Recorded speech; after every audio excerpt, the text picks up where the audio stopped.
সম্মানিত ভাইরা আমার, আল্লাহ পাক রব্বুল আলামিন সূরাতুল বনী ইসরাঈলের 23 নম্বর আয়াতে সুন্দর করে জানিয়ে দিলেন একজন পিতার সাথে একজন মাতার সাথে একজন সন্তান কি রকম ব্যবহার করবে, কেমন করে ব্যবহার করবে, কেমন করে চলাচল করবে, সেই কথা আল্লাহ পাক রব্বুল আলামিন সুন্দর করে জানিয়ে দিয়ে বললেন, ওয়াকাযা রাব্বুকা আল্লা তা'বুদু ইল্লা ইয়্যাহু ওয়া বিল ওয়ালিদাইনি ইহসানা। আল্লাহু আকবার। সম্মানিত ভাইরা, আল্লাহ পাক রব্বুল আলামিন সুন্দর করে জানিয়ে দিলেন, ও আমার বান্দারা শোনো, এই পৃথিবীতে এই দুনিয়াতে যদি তোমরা কোন রবের যদি কোন আল্লাহর তোমরা ইবাদত করতে চাও, রবের ইবাদত করতে চাও, যদি কোন সৃষ্টিকর্তার ইবাদত করতে চাও, তাহলে একমাত্র আমি আল্লাহর ইবাদত করো। ইবাদত করতে হবে কার? ইবাদত মানে হচ্ছে গোলামি, ইবাদত মানে হচ্ছে দাসত্ব করা। এজন্য যদি দাসত্ব করতে হয়, যদি গোলামি করতে হয়, তাহলে একমাত্র আল্লাহ ছাড়া আর কোন ইলাহকে ইবাদত করা যাবে না। এজন্য আসুন আমরা আল্লাহর ইবাদত করি, আল্লাহর গোলামি করি, আল্লাহর দাসত্বের পথে আমরা ছড়িয়ে যাই, বিছিয়ে যাই। এরপর আল্লাহ পাক রব্বুল আলামিন সুন্দর করে জানিয়ে দিলেন, আমার ইবাদত করবে, আমার গোলামি করবে, আমার দাসত্ব করবে, আর আমার গোলামি আর দাসত্বের পরে যেই কাজটা সর্বপ্রথম আমি ইনসানকে দিয়েছি, মানুষকে দিয়েছি, সেই কাজটা হলো ওয়াবিল ওয়ালিদাইনি ইহসানা। কথা বুঝছেন? আল্লাহ কি বললেন? যে একমাত্র আমার ইবাদত করো, আমি ইলাহ, আমাকে ছাড়া আর কারো গোলামি করো না, কারো দাসত্ব করো না। এবং আমার গোলামির পর, আমার দাসত্বের পর একমাত্র তোমরা তোমাদের পিতা মাতার খেদমত করো, পিতা মাতার খেদমতের ভেতরে লিপ্ত হয়ে যাও। কার কথা? আল্লাহর কথা। সম্মানিত ভাইরা আমার, এই আয়াতে আল্লাহ পাক রব্বুল আলামিন একজন পিতা একজন মাতার জন্য ছয়টা কর্তব্য আল্লাহ পাক রব্বুল আলামিন তুলে ধরেছেন। এক নম্বর কর্তব্য হচ্ছে ওয়াবিল ওয়ালিদাইনি ইহসানা, পিতা মাতার সাথে সৎ ব্যবহার করতে হবে, পিতা মাতার সাথে খারাপ আচরণ করা যাবে না। দুই নম্বর আল্লাহ পাক রব্বুল আলামিন সুন্দর করে জানিয়ে দিলেন, ইম্মা ইয়াবলুগান্না ইনদাকাল কিবরা আহাদুহুমা আও কিলাহুমা ফালা তাকুল লাহুমা উফফিন ওয়ালা তানহারহুমা ওয়া কুল লাহুমা কাওলান কারীমা। আল্লাহ পাক রব্বুল আলামিন বলেন, তোমার পিতা অথবা তোমার মাতা অথবা দুইজনেই যখন তোমার কাছে বার্ধক্যে উপনীত হয়ে যায়, যখন তোমার কাছে চলে আসে, যখন আর কাজকর্ম করতে পারে না, এমন অবস্থা যখন পিতা মাতার হয়ে যায়, ওই সময় যখন তোমার আন্ডারে চলে আসে, অর্থাৎ তোমার আয়ত্তের ভেতরে যখন চলে আসে, দুই নম্বরে এমন কোনো ব্যবহার পিতা আর মাতার সাথে করা যাবে না যেই ব্যবহারের কারণে তোমার মুখ দিয়ে উফ শব্দ বাহির হবে।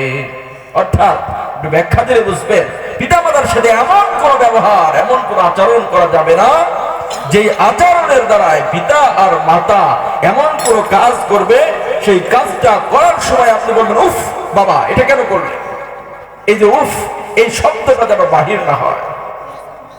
সম্মানিত ভাইরা আমার, তিন নম্বর আল্লাহ পাক রব্বুল আলামিন বলেন, তাদের সাথে এমন ভাবে কথা বলতে হবে যেই কথার দ্বারাই বোঝা যাবে আমি আমার পিতাকে রেসপেক্ট করি, সম্মান করি, আমি আমার মাকে সম্মান করি, আমি আমার মাকে ভালোবাসি। এমন কিছু কথা যখন বোঝা যাবে, এমন কিছু কথার দ্বারাই এমন ভালোবাসা যখন বোঝা যাবে, তখনই বোঝা যাবে যে পিতা আর মাতা আর সন্তানের মধ্যে ভালোবাসা আছে।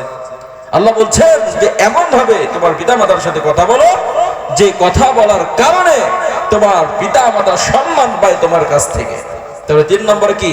সম্মানজনক ভাবে পিতার মাতার সাথে কথা বলতে হবে। সম্মানিত ভাইরা আমার, এরপরে চার নম্বরে আল্লাহ রব্বুল আলামিন বলেন, পিতার মাতাকে ধমক দেওয়া যাবে না। পাঁচ নম্বরে আল্লাহ রব্বুল আলামিন বলেন, ওয়াখফিদ লাহুমা জানাহাদ যুল্লি মিনার রাহমাহ। আল্লাহ রব্বুল আলামিন সুন্দর করে জানিয়ে দিলেন, পিতা মাতার সামনে নিজেকে এমন ভাবে বিছিয়ে দিতে হবে যেন পিতা আর মাতা মনে করে আমার সন্তান আমার রহমতের চাদর, আমার সন্তান আমার রহমত, আমার সন্তান আমার গর্ব, আমার সন্তান আমার সব কিছু, যেন পিতা মাতা এটা মনে করে যে কেমন ভাবে বিলিয়ে দিতে হবে। আর 6 নম্বরে যেটা আল্লাহ পাক রব্বুল আলামিন শিখিয়ে দিলেন, যখন রব্বির হামহুমা কামা রব্বায়ানি সগীরা, যে তোমাদের পিতার মাতার জন্য তোমরা আল্লাহর দরবারে দোয়া করতে থাকো। কি করতে হবে? পিতার মাতার জন্য দোয়া করতে হবে। কি দোয়া করতে হবে? আল্লাহ সুন্দর করে জানিয়ে দিলেন, ওকুর রব্বির হামহুমা কামা রব্বায়ানি সগীরা, যে আল্লাহ আমার পিতার মাতা যেভাবে আমাকে শৈশবে লালিত পালিত করেছে, আপনিও তাদের সেই রকম রহমত দান করুন। বুঝছেন? তাহলে আল্লাহর কথা কি? এই 6টা কর্তব্য আমাদের পিতা আর মাতার উপরে আমাদেরকে মানতে হবে। সম্মানিত ভাইরা আমার, কোন এক সময় বিশ্বনবী জনাবে মুহাম্মদুর রাসূলুল্লাহ সাল্লাল্লাহু আলাইহি ওয়াসাল্লামের একজন সাহাবী ছিল, নাম ছিল আলকামা রাদিয়াল্লাহু তাআলা আনহু। এই আলকামা রাদিয়াল্লাহু তাআলা আনহু বিশ্বনবী এমন একজন সাহাবা ছিল, ধন সম্পদের কোনো কমতি ছিল না, টাকা পয়সার কোনো কমতি ছিল না। ধন সম্পদ থেকে যাকাত দিত, দান করত। আবার এমন পরিশ্রমী ছিল, নামাজ পড়তো, তাহাজ্জুদ পড়তো, সব আল্লাহর ইবাদতগুলো আস্তে আস্তে সবগুলো পালন করতে থাকতো। বিশ্বনবীর কাছে অতি প্রিয় একজন সাহাবী ছিল, নাম কি বলেন? আলকামা। নাম কি? আলকামা। হযরত আলকামা রাদিয়াল্লাহু তাআলা আনহু সব ইবাদত করেছে এবং কোন এক মজলিসে বিশ্বনবী জনাবে মুহাম্মদুর রাসূলুল্লাহ সাল্লাল্লাহু আলাইহি ওয়াসাল্লাম সাহাবাদেরকে নিয়ে কথা বলার সময়, ওই সময় সাহাবাদেরকে বলেছে, যখন তোমাদের মধ্য থেকে কেউ চির বিদায় নিয়ে দুনিয়া ছেড়ে যখন চলে যাওয়ার সময় হবে, দুনিয়া এই কথা বলা যাবে না, যখন তোমাদের মধ্য থেকে কোন ব্যক্তি দুনিয়া ছেড়ে চির বিদায় নিয়ে চলে যাবে, মমর অবস্থায় পড়ে থাকবে, যখন ঘরের বিছানায় পড়ে থাকবে, নড়াচড়ার ক্ষমতা থাকবে না, ওই সময় তোমরা তার কানের কাছে কালেমার তালকিন দাও। কালেমার কি দিতে হবে? এই ঘটনা থেকে, এই হাদিসের এই পাতা থেকে আমরা আজকে শিক্ষা নেব। আমাদের ঘরে যখন আমাদের দাদা নানারা যখন বুড়া হয়ে যায়, ওই সময় যখন মুমূর্ষ অবস্থায় পড়ে থাকে, আমরা তার কানের কাছে কালেমার তালকিন দেব। কি দেব? কালেমার তালকিন মানে কি জানেন? আমরা চতুর্দিকে দাঁড়িয়ে কালেমা পড়তে থাকবো। ঠিক এমনটা আবার যেন না বলি যে কালেমা পড়ো, কালেমা পড়ো, কালেমা পড়ো।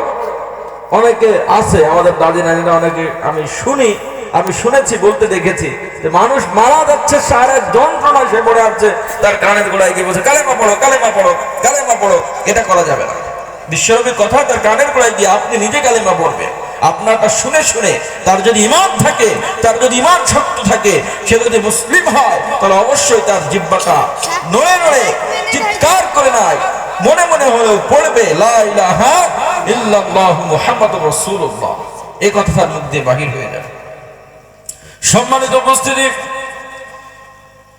এবার হযরত আলকামা রাদিয়াল্লাহু তাআলা আনহু যখন দুনিয়া ছেড়ে চলে যাবেন, এই দুনিয়া যখন ত্যাগ করবেন, মুমূর্ষ অবস্থায় নড়াচড়া সব কিছু বন্ধ হয়ে গেছে, শুধু নাক দিয়ে নিঃশ্বাস ঢুকতেছে।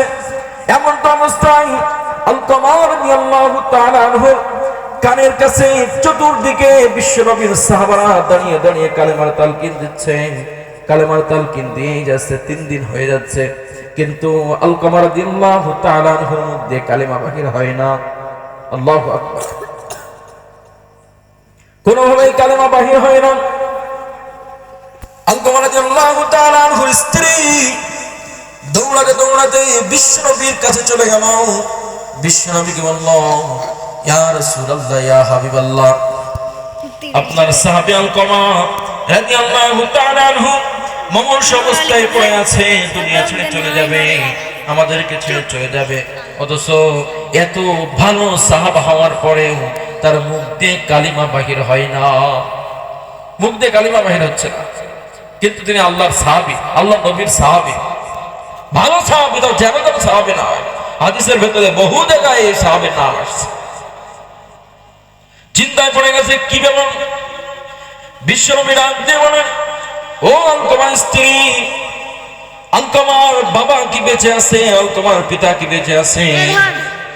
আলকামার স্ত্রী ডাক দিয়ে বলে, আলকামার